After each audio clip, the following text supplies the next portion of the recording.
حرمت روح پیمبر یک نظر کن سوئے ماں. السلام علیکم ورحمۃ اللہ وبرکاتہ. نحمدہ ونصلی ونسلم علی رسولہ الکریم. اما بعد فاعوذ باللہ من الشیطان الرجیم. بسم اللہ الرحمن الرحیم. ربنا وابعث فیہم رسولا منہم یتلو علیہم آیاتک ویعلمہم الکتاب والحکمہ ویزکیہم انک انت العزیز الحکیم. ناظرین، ہم ایک سیریز چلانا چاہ رہے ہیں اور اس سیریز کا نام ہوگا حضور صلی اللہ علیہ وسلم کی نسبی طہارت اور خاندانی شرافت.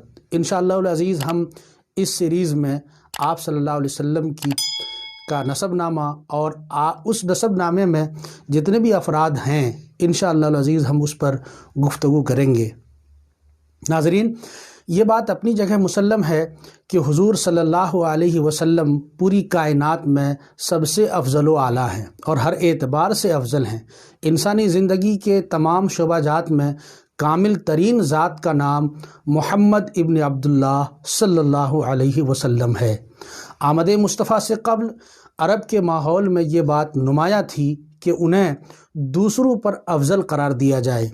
تفوق و برتری کا عنصر ان پر غالب تھا. اس باب میں عربوں کو سب سے زیادہ تفاخر نسبی کا مرض لاحق تھا. جنگ و جدل میں رجز کے طور پر پڑھے جانے والے اشعار کی اصل یہی نسبی تفاخر ہے. نسلی تفاخر اور برتری کا احساس معاشرے کا اساسی رویہ تھا. بعض خاندان دوسرے خاندانوں کے ساتھ بہت سی رسوم و عادات میں شرکت تک پسند نہیں کرتے تھے. یہاں تک کہ حج کے کچھ مناسک بعض قبائل کے ساتھ سر انجام نہیں دیے جاتے تھے. خود کو ہر قیمت پر ممتاز رکھنا عربوں کی فطرت میں شامل ہو چکا تھا.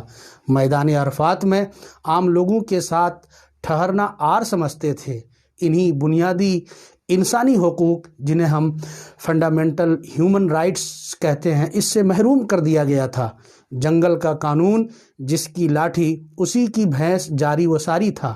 لیکن امن و شانتی کے پیغمبر، عدل و انصاف کے تاجور نبی مکرم صلی اللہ علیہ وسلم کی آمد نے ظلمت و ضلالت، بے انصافی و ناقدری، نسبی تفاخر و تعلی کی جڑیں معاشرہ سے کاٹ کر یوں دور پھینکا کہ جو کل تک برائیوں کے رسیا تھے آج نیکوکار بن گئے، خیر کے پیامبر ہو گئے، ہادی ہو گئے اور رہتی دنیا تک مثال بن گئے.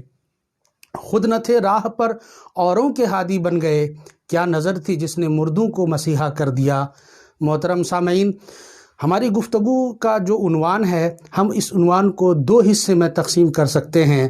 ایک طہارت نسب قرآن و حدیث کی روشنی میں اور ایک سلسلہ نسب رسول صلی اللہ علیہ وسلم کی شرافت و وجاہت. ہم پہلے ٹاپک پر قرآن و حدیث سے اس بات کو ثابت کرنے کی کوشش کریں گے کہ آپ صلی اللہ علیہ وسلم کی نسبی طہارت کیا ہے. اقوال مفسرین سے بھی ثابت کریں گے. پھر اس کے بعد حضور صلی اللہ علیہ وسلم کے نسب میں آنے والے نفوس قدسیہ پر مختصر روشنی ڈالیں گے. ناظرین، ہم اگلے ایپیسوڈ میں اس بات کو ثابت کریں گے کہ آپ صلی اللہ علیہ وسلم کا نسبی طہارت قرآن کی روشنی میں اور مفسرین کے اقوال میں کیا ہے. السلام علیکم ورحمۃ اللہ وبرکاتہ.